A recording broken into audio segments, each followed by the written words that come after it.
Hey guys, welcome to my videos. So guys, today in this video I'm going to describe some costly mistakes NRIs do when they purchase a property in India without visiting. So before I proceed further, if you have not already subscribed to my channel, please go and subscribe right now. And also I would like to tell you that I will also tell some solutions of these issues. Okay, so this is going to be a combined video. So guys, I have already described almost everything, how you can apply a home loan in India, and also how you can buy a home in India while living abroad if you qualify as an NRI or OCI. Okay, so I won't go into those concepts, but instead I will talk about certain mistakes that you must avoid. Okay, so the very first thing begins with the power of attorney. So I have told you how to get the power of attorney done, but it should be specific to certain transactions. Like if you are buying a property, so make sure it limits the rights of the power of attorney, what they can do with it. Like they can buy, that's it.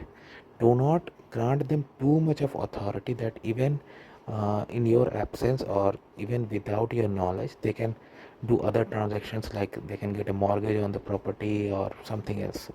No, not at all. Don't do that. Okay.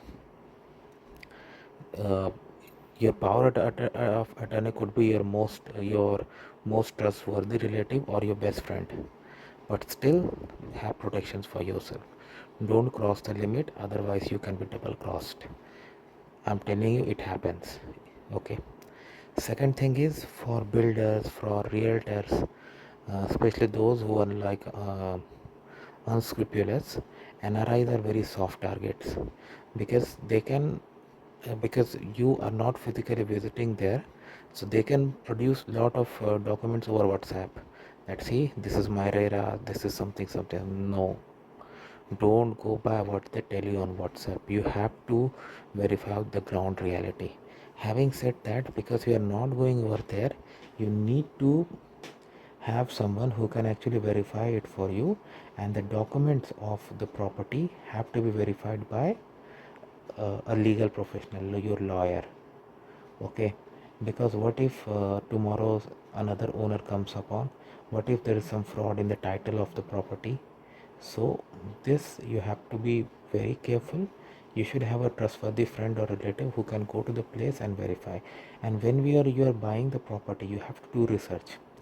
uh, Although you are not visiting India, but do some research about the locality where you are buying, how good that locality is, what is the potential of future price rise, what is the potential of getting good amount of rent, what is the living standards of the people and the facility standards of the locality, are there any good hospitals nearby, so schools nearby. So verify these things do matter. Okay, that is very important.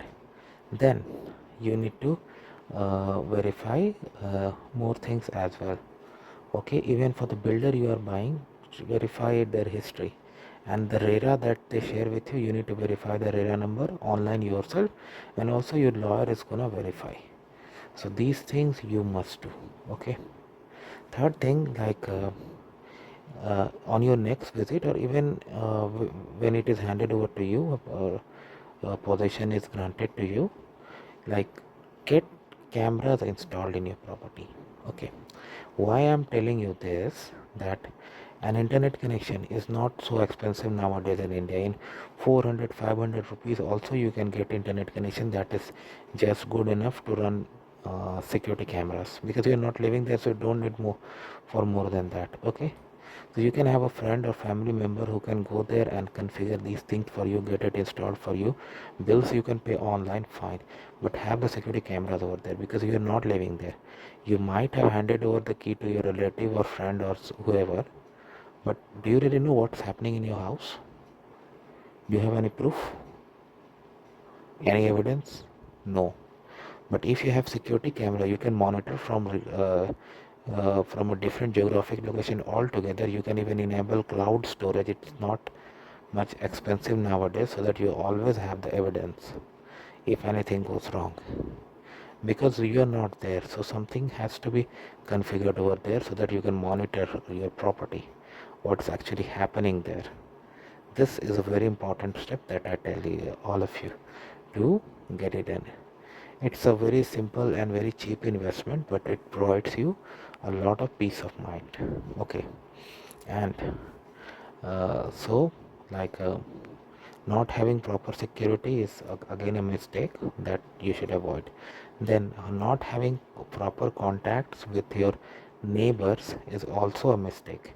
I know it's if you're living in a society, then it's okay because your society office generally maintain a list of neighbors, owners. Okay, so find out who are living next to you, around you.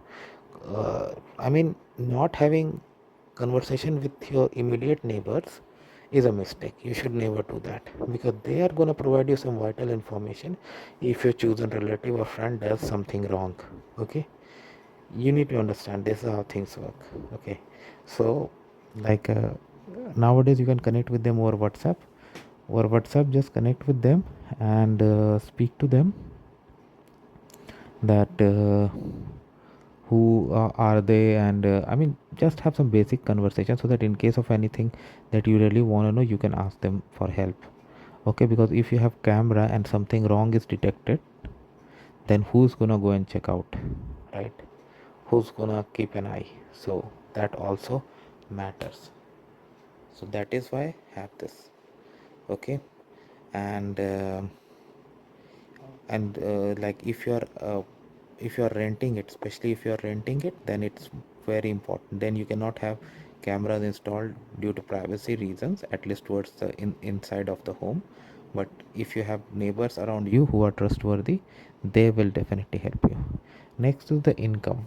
So if you are using it for an income purpose, then you should consult with a good tax consultant who's an expert, who can tell you the tax implications that you have and what are your uh, legal duties to follow, what are the forms you need to fill up, because based on your income that's coming through and India's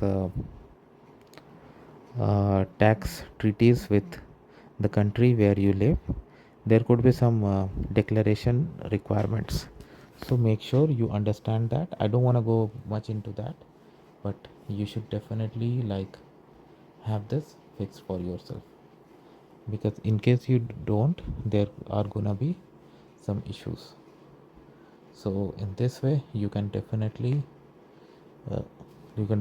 like fix your things.